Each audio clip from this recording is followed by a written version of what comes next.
If you do not know what this video is, please check the description. Final Fantasy XIII, Episode 0, Promise. Part 1, Encounter. Chapter 1. She knew she was surrounded, but she felt no nervousness or panic. She only thought about how it would save her the time it would take to look for them. Just like we heard, Lightning murmured as she readied her sword. There were several blood-fanged bass, a monster that looked like a fish with amphibious arms and legs that lives by the water's edge. On the outskirts of the coastal city of Bodhum, these sorts of aquatic monsters appeared quite often. It's not only humans that want to live here, with its warm temperature, water, and resort-like atmosphere. It seemed even monsters found it easy living. She could detect 4 of the reddish-gray lumps in the area. She sensed 2 behind her. One began to creep about. It was preparing to attack. She sliced her sword down the right side of her vision. Resistance. Now to the left. Her sword flashed, becoming her name, through the blood-flinged bass's vitals. Now 2 were down. She felt something jump at her back, but at that speed there should be no problem. She breathed a small sigh. She whipped around and cut him down. Now only 1 left behind her. It was Zen. She jumped back. She heard gunshots and the blood-fanged bass burst open. Now 1 more was covered in its own green bodily fluids. "We'll help!" She heard a woman's voice along with the rackets of the air bike. "You aren't helping, you're just in the way," she thought, irritated, and lowered her weapon. The blood-fanged bass's attention had already turned away from Lightning. She didn't need to look up to know that the owner of that voice was a lower-class woman. By the sound of the air bike, it was obviously remodeled. It wasn't one that was designed with safety first in mind for the regular market, nor was it a military model that was made for silence. It was a different sound. The woman riding that wouldn't be a citizen or a soldier.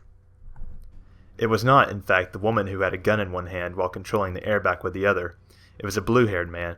He was very young. He had feathers and jewel decorations all over, and even from afar you could see he was very flashy in appearance. Behind him was a black-haired woman holding a huge gun at the ready. The airbike descended quickly, and the woman stood up and fired off her gun. The 2 remaining blood-fanged basses flew back, one after the other, and grew still. She wasn't a bad shot. Of course, that was after she'd already wasted half her rounds. The airback flew down around Lightning slowly and put on the brakes. It was driven by someone who knew what they were doing. "Hey there, soldier. You were in a tough spot, weren't you?" The black-haired woman put up her gun and smiled. The neckline of her shirt was low and open. Lightning could see a butterfly tattoo on the upper part of her shoulder blades. If the blue-haired man could be said to have a lot of accessories, this woman could said to be showing a lot of skin. Either one was not wearing clothes that someone who used a gun would normally wear. All of those accessories hanging down would just get in the way of a gunfight. And a large gun like that heats up easily. With that much skin showing, she wouldn't be protected from burns. Amateurs, she decided, and then asked, "Who are you?" "We're Team Nora." Even though Lightning meant to sound harsh and cold, the other woman hardly seemed to notice. Her amber-colored eyes whirled as if she were amused. "If you're a soldier from Bodhum, you've at least heard a little bit about us, right?" Confident. Lightning was interested in how she managed to get so confident, but she didn't have the time to ask. "Sorry, never," she said, her voice curt, and she spun on her heel. She could hear their voices behind her. "But... weird, I could have sworn we were more famous than that." She walked faster so she wouldn't have to hear their voices anymore. How annoying. They interfered with her mission, and they actually thought they were helping her. She couldn't stand how they looked so proud of themselves, so she lied to them, and she hated herself for that too. Yes, she had lied. Lied that she had never heard of Nora. She knew of them. She had heard of a group using a small shop on the beach as a headquarters. That shop was actually a cafe, meant for tourists but mostly used by local regulars. Though it's not the kind of place that would be popular among high school girls. Nora! It stands for no obligations, rules, or authority. Even more annoying to remember that now. Lightning took out her wireless. "Don't think of unnecessary things," she said to herself. "Call up the sergeant major and inform him that the job is finished. That's the most important thing to do right now." There were already many soldiers at the rendezvous point. The blood-fanged basses weren't far from the place they were reported to be. When it's against fast-moving monsters, it isn't this easy. Monsters hate humans, so you won't see them in business or residential districts, but the outskirts are a different story. To people living in the quiet neighborhoods built outside of the city, monsters are a huge problem. Though even an amateur can take care of one small one, they usually move in large groups. The only ones living alone are the largest and strongest of monsters. In other words, if you were to see a monster, then the smartest course of action would be to contact the army immediately. That's the job usually put to the Guardian Corps, Lightning's unit. Other soldiers came up to her, congratulating her on a job well done. Lightning looked for her superior officer. No, she didn't really need to look for him. Lieutenant Amidar could be heard from anywhere. She went in the direction of his hearty laugh. Lightning frowned. Amidar was talking with a group she'd never seen before, and next to them was a remodeled air bike. It looked a lot like the one that blue-haired man had been flying. Who was that man? He was talking with the lieutenant as if they were friends. He stood confidently but seemed to be sweltering. She couldn't tell whether it was from his clothes or the way he moved, but she could tell just from looking at him that he was their leader. Their eyes met. Lightning stared back. She knew it was rude of her, but the man had a slightly suspicious look on his face. Realizing something was happening, Lieutenant Amidar looked back. "Hey, Commander! Welcome back!" He's at it again, Lightning thought, shrugging her shoulders. He likes these kinds of jokes. Commander? What sort of joke is this now? Lieutenant? She emphasized Lieutenant. Unlike when she had first joined, she'd gotten good at ignoring his jokes. Of course, sometimes it's necessary to strike back. Well, you are a raid leader, right? If it was going to be like this, there was nothing that she could really say, so she sighed and decided to ignore him. So who is this? She looked over to the man next to her. It didn't matter whether you saw him from far away or up close. He looked no different. He looked like bad news. They're Nora, Sergeant. A young soldier had cut into the conversation. Haven't you heard of them? Not Nora again, she thought, nearly showing her irritation. I just got them out of my head, and here they are, back for more. A vigilante group made up of young people from the city. He'd obviously taken Lightning's silence as a lack of knowledge on her part. Amidar added, Their leader is Snow here. She felt a mixture of elation and disappointment at being proved right. Hey! His offhand greeting made her even more irritated. Can't he be a little bit more polite? She thought. This is our raid commander. She might be young, but she's good. For proof, Amidar touched the handle of Lightning's sword with his fingertips. This is a sword she got recently, a Blazefire Saber gunblade, though you guys wouldn't really understand. If any soldier saw this, they would know what it meant. Lieutenant, let's not talk about... Lightning knew what he was going to say next and meant to stop him, but Amidar ignored her and continued. This is a gunblade given to only the best soldiers. What I'm saying is, the ones who have this gunblade have amazing abilities. Isn't that something? And that's going a bit overboard with praise, Lightning thought. She wanted to stop him before he started going on like that, as she was never able to get a word in edgewise. And her Blazefire Saber is special. It has an inscription on it that says, now what was it? Lightning, take on my name? Wasn't it? In her mind, she corrected him. Invoke my name, I am Lightning. But she couldn't say it aloud. It was too embarrassing. Please, let's just leave it at that, okay? Even though he was half joking, she was happy hearing such words from her superior officer. There was a limit to how far you should go, especially since that Snow guy was in front of her saying, Is that right? And, wow, that's amazing, while looking straight at her. It was just unbearable. Alright, Amidar looked disappointed at first, but then laughed uproariously. Ah, well, so that's why our sergeant here was able to finish up so quickly. You guys were disappointed that there wasn't much of a catch this time either, yeah? Nah, it wasn't just monsters reported in this area, you know. Really? Yeah, if we smoke them out, they come one after the other. Hey now, I'm okay with smoking them out, but don't make too much of a disturbance. And then he said, of course, and agreed wholeheartedly. Vigilante force? Lightning thought. Don't make me laugh. Just a group of amateurs who've acquired guns and are acting all Justice League. She wanted to tell them what she thought of them, but it wouldn't change anything. You can only criticize when you expect improvement.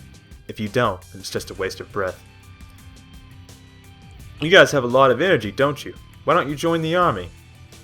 Rules and uniforms just don't fit our personalities, you know? Why does this guy keep saying things that are sure to get on people's nerves? Lightning wondered. He makes me beyond angry. But Lieutenant Amidar just laughed and said, Watch what you say, while slapping Snow on the back like a good friend. Well, now that the monsters are cleaned up, we'll be going. At Snow's words, they all climbed onto the air bike. You guys better not get away with yourselves and get caught. The young soldier from before yelled at them. He was close to them in age, and they seemed friendly.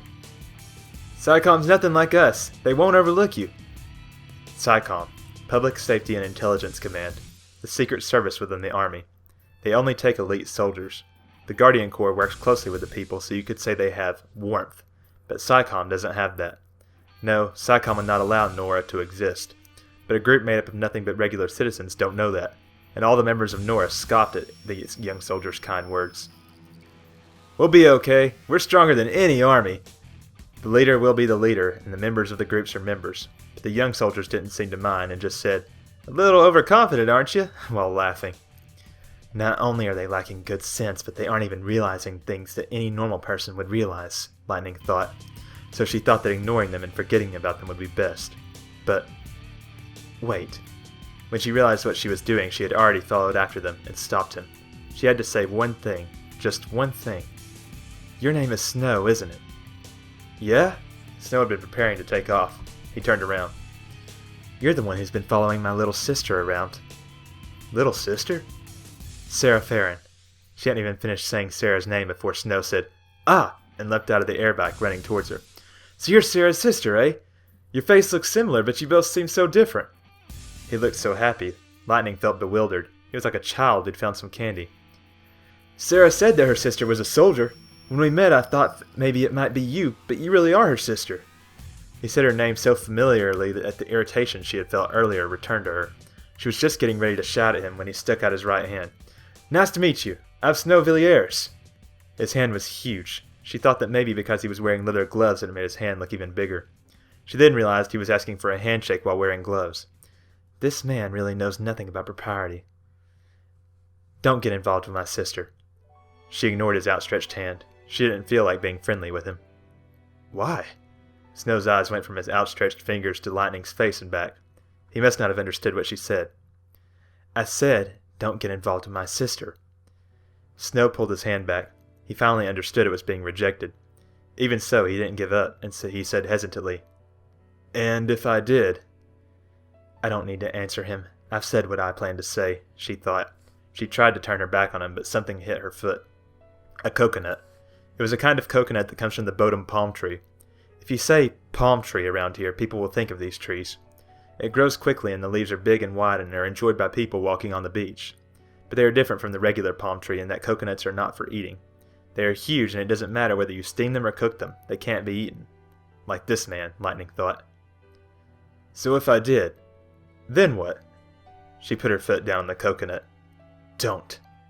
She slowly put her fingers together and cracked the joints. This wasn't how she had planned on getting rid of the man chasing after her sister, but it just couldn't be helped. Then, the foot she had on the coconut fell. Snow had kicked the coconut into the air and it made an arc, landing in his hand. He was like a kid who was good at ball kicking. "Sorry, but even if you punch me, it won't work." Does he want to say that some woman's punch wouldn't be strong enough, or is he saying that he just won't listen to her words? Probably both. "'Cause I'm hard-headed." He smiled as he said it, making her angrier. She turned her back on him and walked away. I don't like him, she thought. Taking children and acting as their general, cheering on the weak. Horrible man. Why does Serah find him interesting? Of course she just finds him interesting. She doesn't actually like him. Of course. "Sergeant Farron, do you know him?" They couldn't have heard what they were talking about, but they were probably able to see them fighting. The young soldier looked anxious when he asked. No, not really. She didn't know him, and she never planned to have anything to do with him again. Not just herself, but her Serah as well. I'm going back. Lightning brushed her hair back and walked away. Chapter 2. The sea breeze felt good on her cheeks. Serah walked aimlessly along the promenade and stretched her arms out wide. The weather was beautiful. The area around the promenade was quiet. In this season, all the tourists go to the beach to swim in the oceans. Team Nora's cafe had probably been busy since morning. Even if it weren't the season, today is LeBreau's day to work.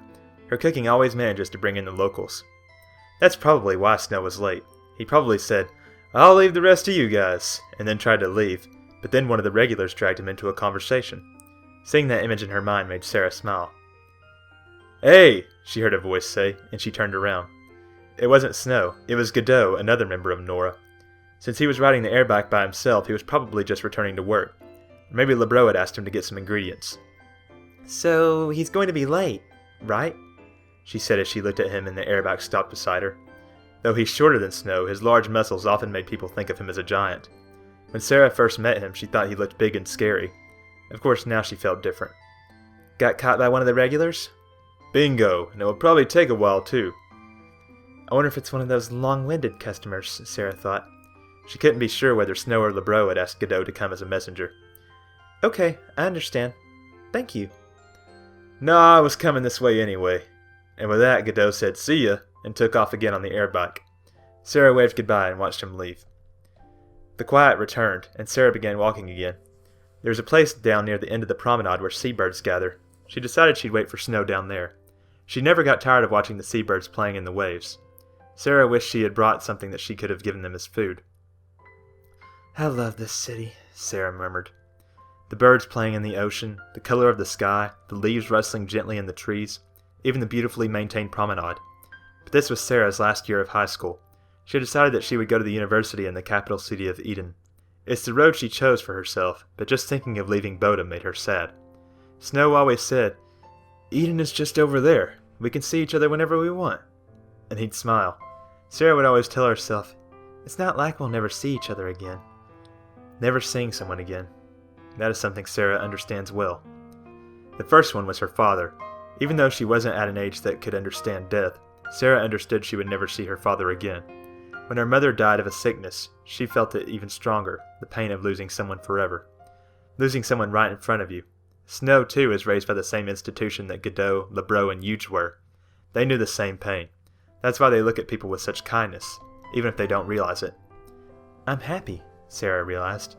"I'm happy, so even having a little distance between us hurts.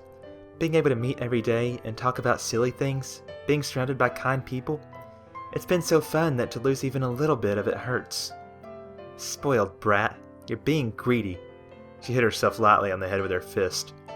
"Eden is not really as close as Snow says, but still it's true that if we want to see each other we can. So I'm going to stop feeling so sorry for myself. I don't want to lose the time I have left here feeling sorry for myself." She had just decided when she saw someone running down the promenade. It was Snow. He had come sooner than she thought. He probably had tried his best to finish the conversation as quickly as possible. "Over here!" She jumped up and waved her hands. "Did you see my sister?" She couldn't help yelling. Snow was slightly out of breath from running full force down the promenade, but as soon as he caught his breath, he said, "Yeah, I saw lightning. Yesterday we ran into each other." "Aha, so that's why," Serah said to herself. "Why, did she say something about me?" "Nothing, but she was in a really bad mood, so I thought it was odd."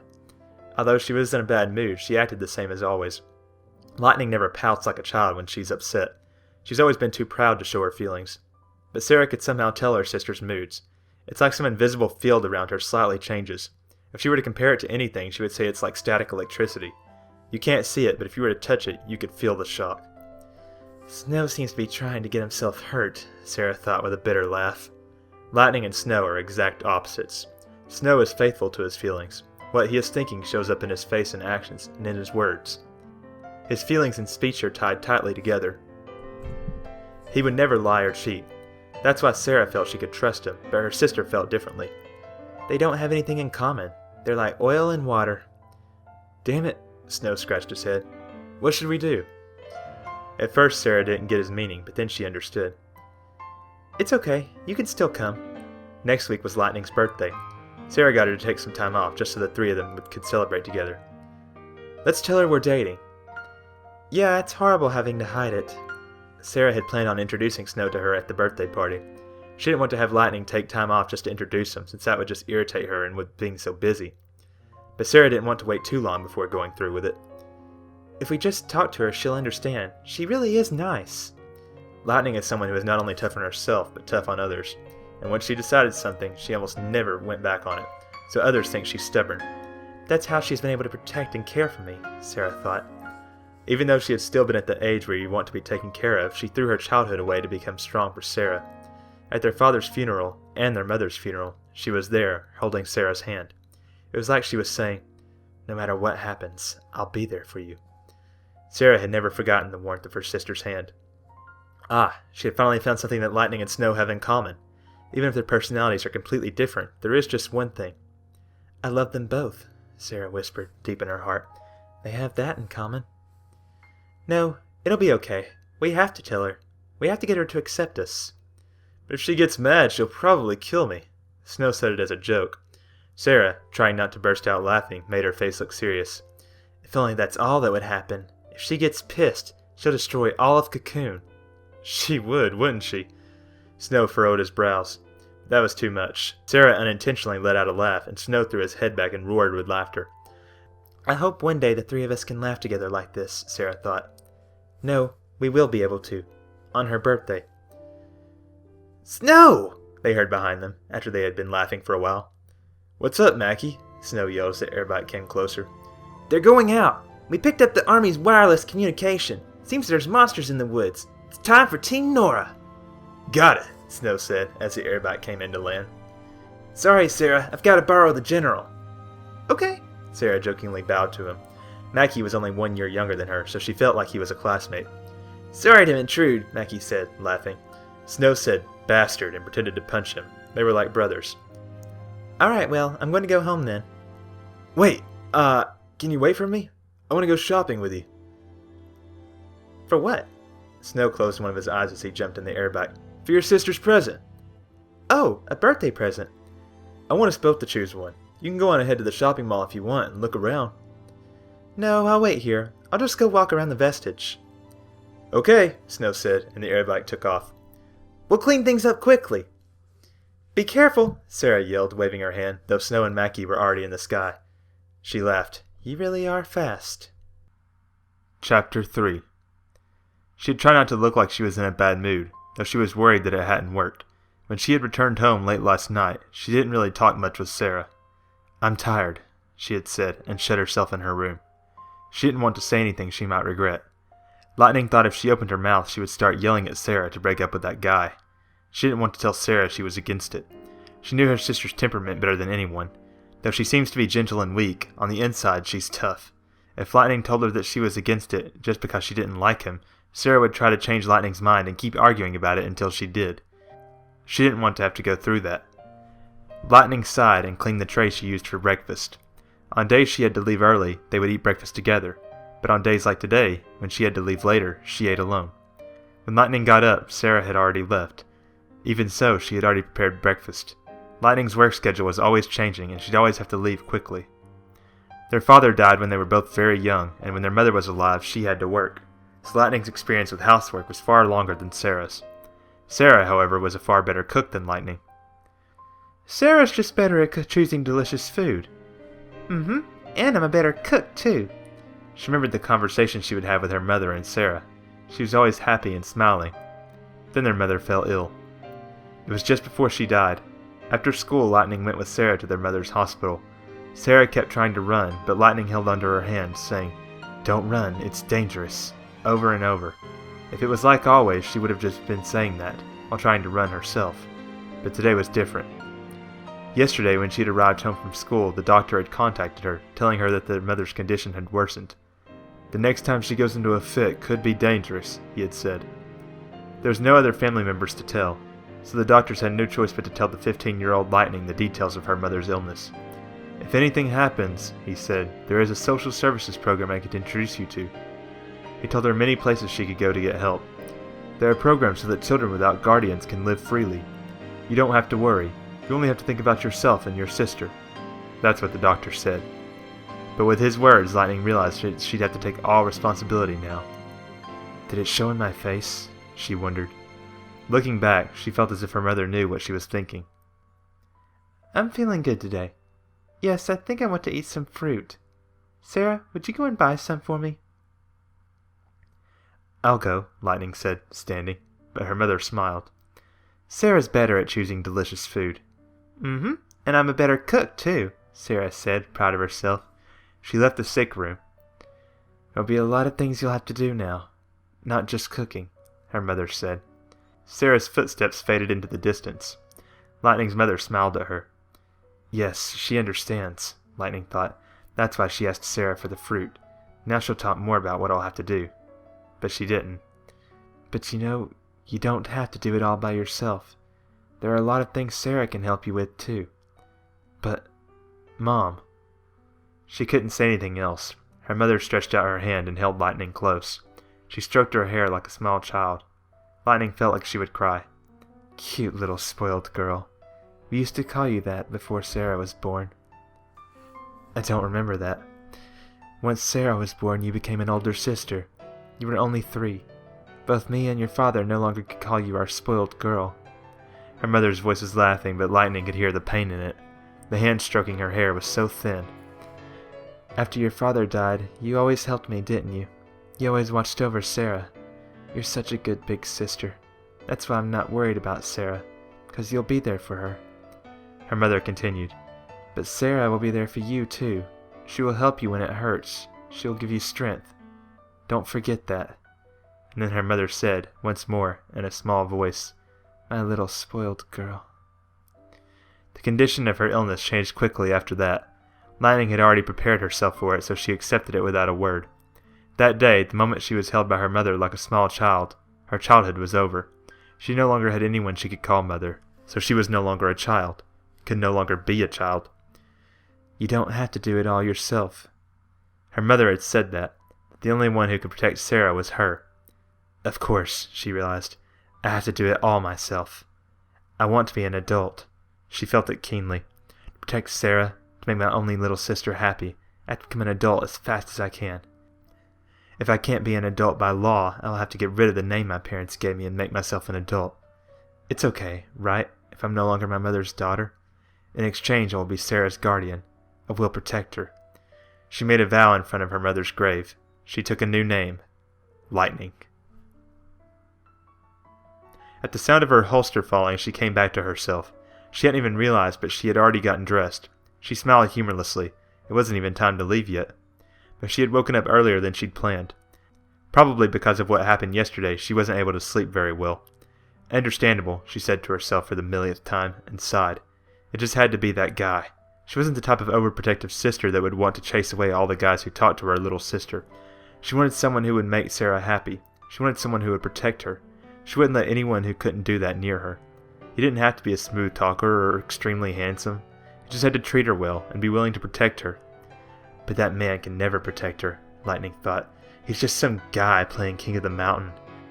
At the first sign of trouble, he'd abandon Serah and run. If she let Serah cool her head a bit, she'd come to understand. A straight-A high school student and some worthless unemployed man could never work out. If Mother was alive, could we stop Serah together? No, probably not. Lightning's shoulders drooped. Father was sort of a dangerous type himself. He was easygoing and good-natured, but he wasn't very reliable. Now that I'm an adult, I understand that, Lightning thought. Of course, when I was a child, I loved my father. In my memory, he was always bright and laughing. But if he had lived longer, would I have been critical of his easygoing nature? I probably would have rebelled against him. Mother chose Father anyway. She probably would have been soft for someone like Snow. She probably would have said, if it's the person Serah loves, and just accepted it. So it's up to me to protect Serah from him. I'm not Mother or Father. They might have accepted it, but I won't. Never. She put on her leather gloves and opened the door of her room. She decided to leave early today. Chapter 4. According to the history books, the Pulse vestige of Bodhum has been here for hundreds of years. The old buildings and residences of Cocoon are usually called historic, but things from Pulse are called ruins. It was probably brought here during the War of Transgressions as materials to repair the places that had been destroyed. It is well known that the fal'Cie would bring in materials from Pulse to maintain the structures of Cocoon. But the strange thing is, in all those hundreds of years, the vestige was never used as materials to repair the buildings. It was never used for construction. It was never returned to Pulse. It just remained in Bodhum, waiting. Whether there are plans for it, or whether it is being saved for something, no one knows. For the immortal fal'Cie, several hundred years mean nothing. No human can understand the thoughts of the fal'Cie. In any case, it was all a mystery.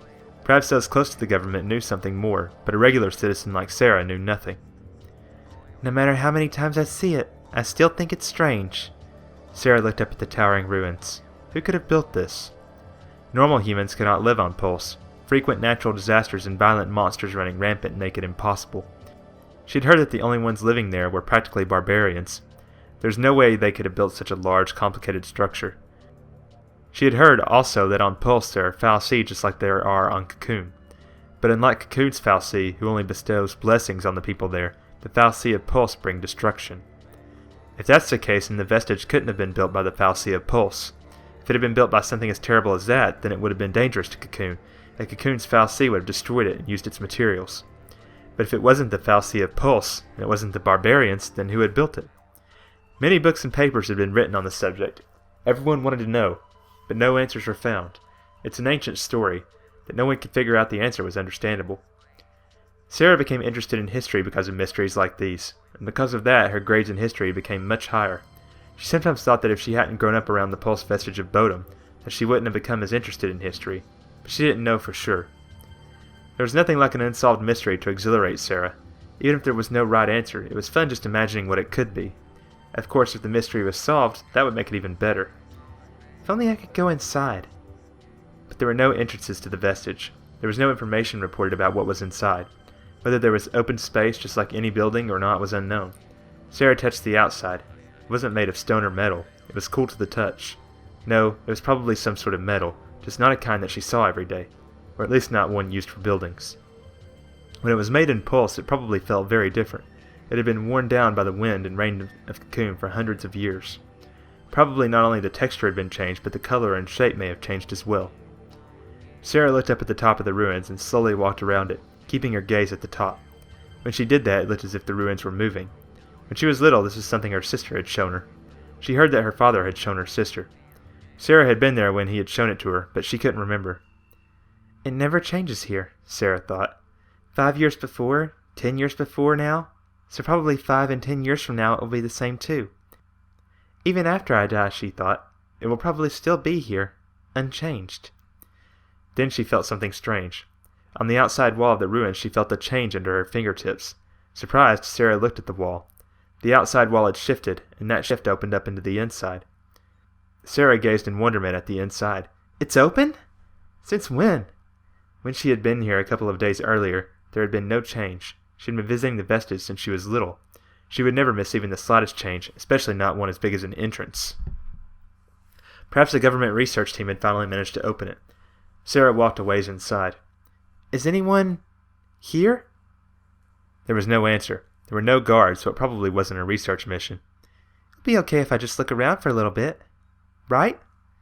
If it were found out that she had entered without permission, she would get in a lot of trouble, but in the end her curiosity won out. She stepped softly inside the ruins. She hoped that she would at least be able to get to the very center. The center of the ruins from Pulse. This was something that came from outside of Cocoon. She was excited, thinking how close she was to finding out the secrets of the ruins. But the further she went, the more she started to feel she was being disrespectful. The air inside the ruins was so cool and quiet. The ruins seemed to be far bigger on the inside than they seemed to be on the outside. There were paths and stairs winding everywhere inside. It was obvious that there were no people here. Not only did she see no one, but heard no voices, not even any small sound. Despite that, the inside of the ruins was bright. There were lights along the pathways. As Serah went in deeper, she wondered what sort of device was used. The lights seemed to get brighter, as if they were showing her the way. Oh, wow. She only meant it as a whisper, but it echoed loud in her ears. She put her hand to her mouth. She let out a small sigh and looked again. The architecture was strange. The floor seemed to be made of stone, but it was completely different from any of the ancient buildings in Cocoon. The floor, and walls, and paths were all made perfectly straight, so it was probably made by someone skilled. The lines met together elaborately and created a beautiful harmony. I wonder what's in here. She looked upwards. The ceiling far above was bright enough that she could see it clearly, even from below. There was a flight of stairs that went up. There had to be something up there. In that moment, the landing on the stairs brightened. It was like it was saying, if you want to know more, come. Serah didn't even hesitate for a moment and put her foot on the stairs. Her footsteps echoed. The stair steps felt like they were a different height than they were in Cocoon, but not so much that it caused her trouble to walk up them. She went up a bit more and came upon another straight path, but that path became another stairway shortly after. The stairway was long, but she didn't feel tired. Everything was so much more interesting than any museum she had ever seen. The geometric walls, the square patterns of the floor. Serah was in a trance as she made her way upward. The paths and stairs were fairly complex, but she never got lost. Like before, the way before her became brighter when she reached it. She was being shown the way, perhaps, but it helped her go higher. What was this place made for? She wondered. Questions she had thought about many times over the years came to mind. It didn't seem that this place was made for anything evil. She couldn't feel anything malevolent in the air. But I am a bit tired. I don't think I'll be able to make it to the top. She had already passed through many stairs, paths, and small rooms. She rested herself against the stairs for a moment and looked down. She wasn't even halfway up. Of course this was the same ruins that she always thought nearly touched the heavens. It wouldn't be easy to get to the top of this place. Just a little bit more. She thought if she was going to go back down anyway, she might as well go to the midway point. Her feet were tired, but she carried on. She was breathing heavily, going slowly up the stairs, when something caught her eye. How beautiful! On the edge of the next landing there was a pillar of light. Different from the lights on the pathway, it was a soft, green light. I'll rest over there. That light probably means it's a rest area. When she got closer, she saw that there were more pillars of light further up. The light washed down over her, erasing her weariness. Yes, this must be a rest area, she thought, as she leaned against the pedestal. Suddenly there came a rumbling from inside the ruins. Surprised, Serah jumped up. The floor and walls in front of her began to move. She realized she must have been too optimistic about those pillars of light. They didn't mark a rest area, but were instead some kind of transporter. Worried, Serah looked around. Stairways were made flat, pathways turned into walls. The whole inside of the ruins was changing. On the floor below, a huge cylinder fell down with a groan. I wonder if that's the power source, she thought. Suddenly, the stairway in front of her disappeared. She thought it would become a straight path like the others, but no, there was nothing there. It turned into a dead end. Now what'll I do? The rumbling stopped and everything became quiet again. She only had a brief moment of relief before a strange red pattern floated in the space before her. It was the same strange pattern that she had seen on the lower floors. Except, she thought, she had seen it before she ever came here. Where have I seen it? She wondered. The red pattern suddenly let out a burst of bright light. Serah covered her face. A strange board appeared in the air. Not really a board, more like a floor that floats in the air. This is like an elevator, right? An ancient one. She had seen ancient elevators when she had visited one of the historical sites of Cocoon. This elevator was far different from the ones she had seen before. I guess I'll just have to ride it and see. Serah jumped on the platform. She didn't even think that it might be dangerous. Like the lights on the pathways and stairs before, the elevator grew brighter, leading her on. She was right. The elevator slowly started moving upward. Serah felt satisfied just that it would take her to the top. The ceiling grew closer. Light became so bright that it hurt. Finally, the elevator stopped. Have I reached the top floor? Serah wondered. The air here felt cooler than it did on the bottom floor. Are these crystal particles? Floating in the cool air were millions of tiny twinkling lights. Rather than think it beautiful, she felt, somewhere deep inside her, that it was holy. She straightened her back and walked through the sparkling particles floating through the air. It's times like this that make you want to pray, she thought. The doors opened, like they were telling her that they will soon answer her every question. She went in. It was dark. She started to worry that this might not be a place she should be entering. But the path brightened. It wasn't as bright as the path she was on before, but neither was it dark. This must be the right path, she thought. Serah continued on and the light grew slowly brighter. Yes, this is right, she said to herself. I'm on the right path. Is something there? She couldn't quite see in the faint light. There was something ahead of her, something huge, something alive, and it was moving. Inside of it, a cold light gleamed. A crystal? But why? In the next moment, a bright burning light burst forth. It was a pure white light, so bright that she had to close her eyes. But a picture formed in her mind. It was big and horrible. What is it? She screamed, but nothing escaped her throat. The large, horrible thing raised itself up and writhed. There was a cry, but she couldn't hear it. No, I can hear it. It's a song. Someone is singing. What song is this? What does it mean? Then she could no longer think. Everything grew dark.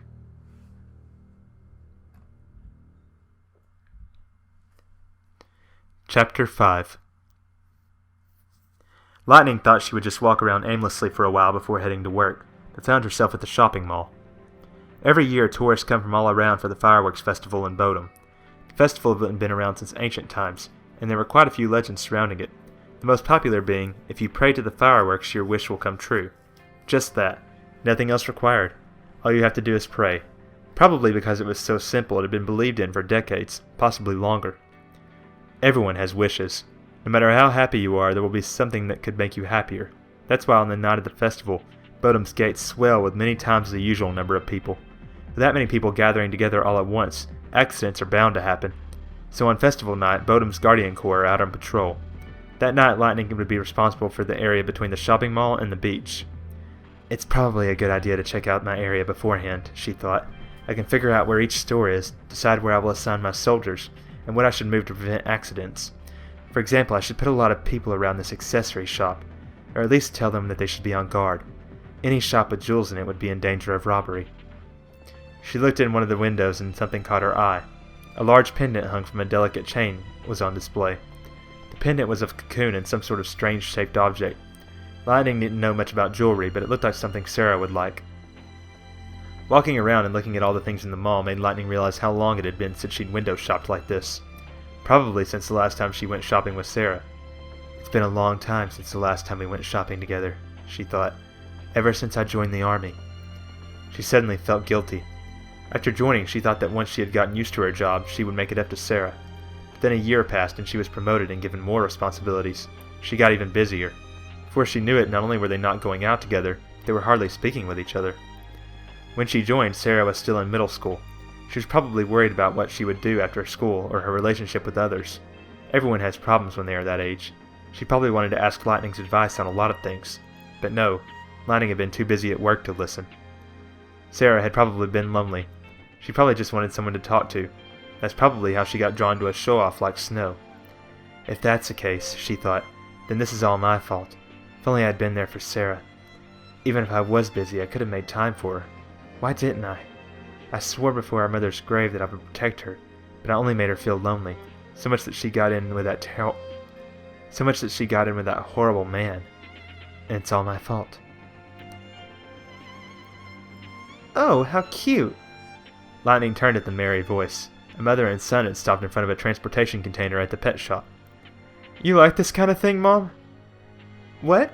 But you used to like these too. You'd always stand in front of the store crying, saying, I want one, I want one. And how many years ago was that? Not too long ago. Only 10 years.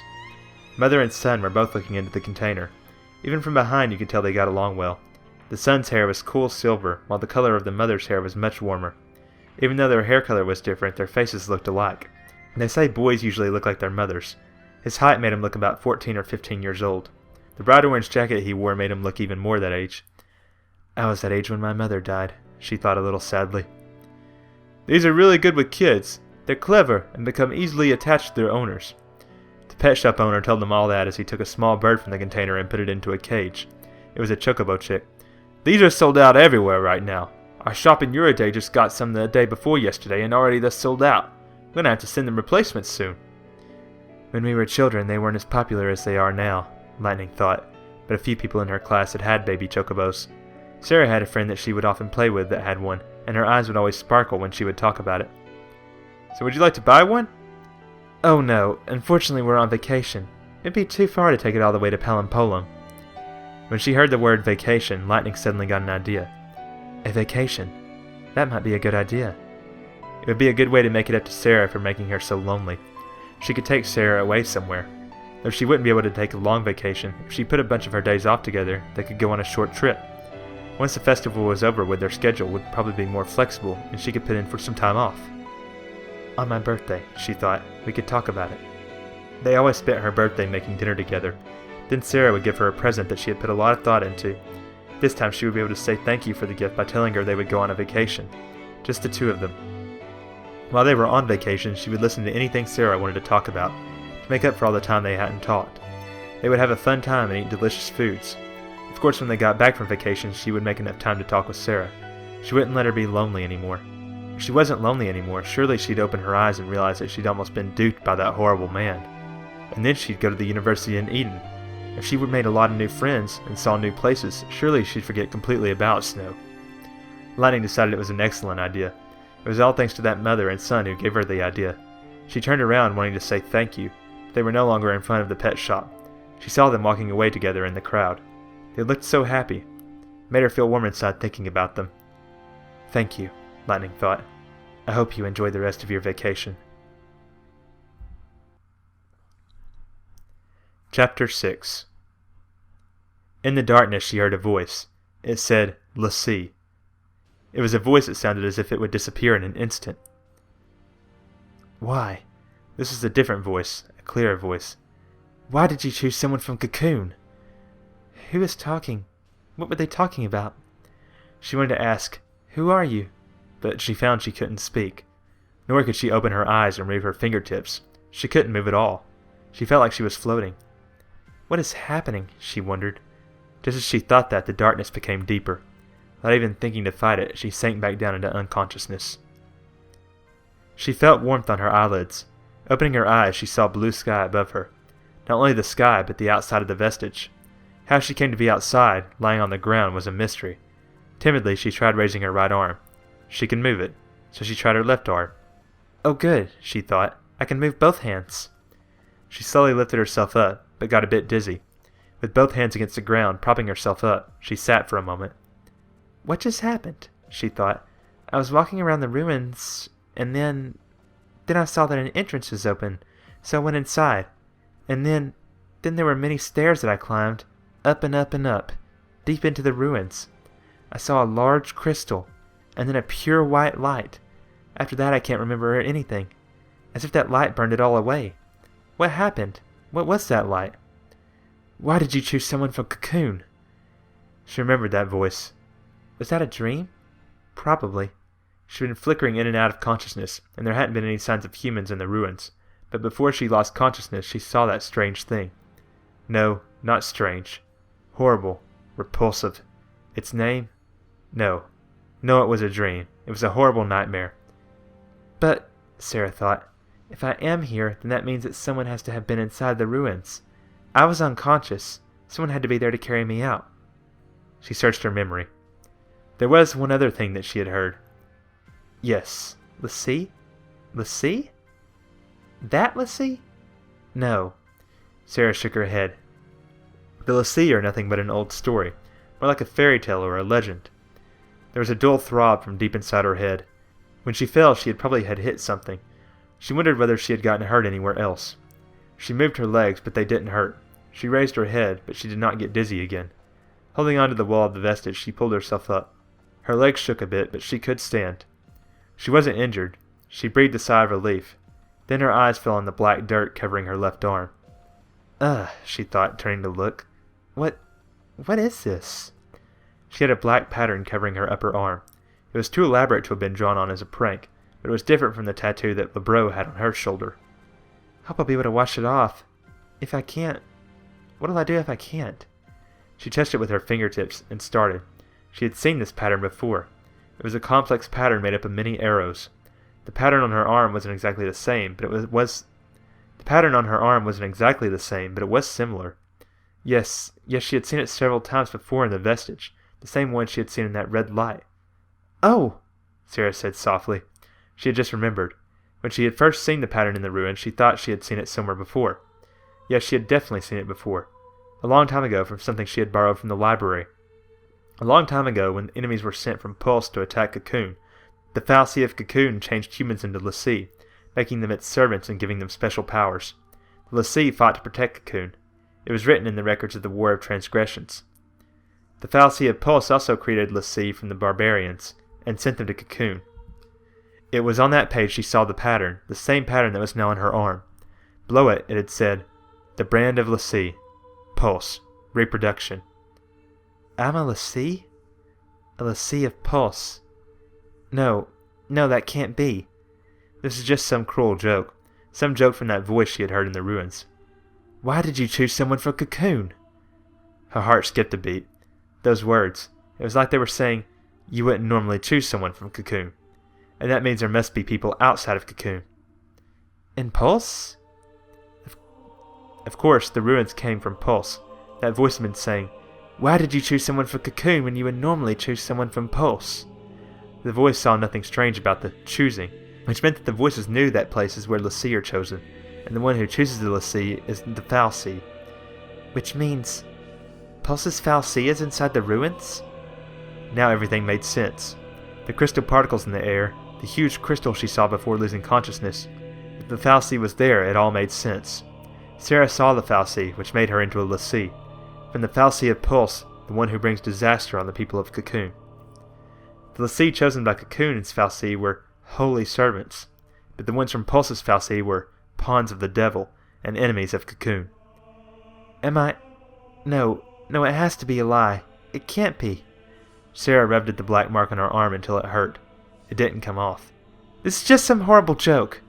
She rubbed at her arm harder. She started. The black mark was changing. It wasn't coming off, but the shape and color changed. No way. It wasn't just something scribbled on her arm. It was engraved. No, no, no, I don't want this. She held her knees up to her chin. No, this can't be. It's just some stupid mistake. She tried to convince herself, but every time she would see the mark on her arm, she'd lose hope. She couldn't deny what she knew. It would have been easier if she had known nothing. Snow. Lightning. I'm scared. It wasn't cold, but her shoulders shook.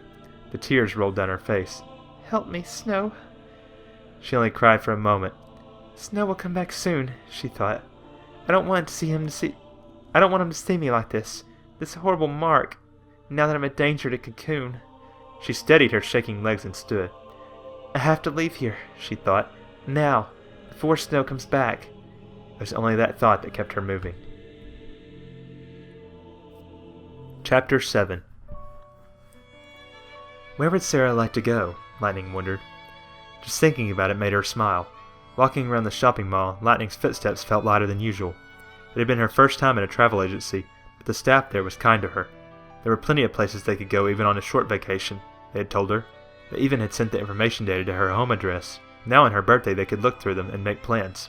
It would be their first vacation together. She was sure it would make Serah happy. Thinking about Serah's smile made her heart feel bright and warm. My treasure, Lightning thought. For that I would do anything. Lightning vowed deep in her heart.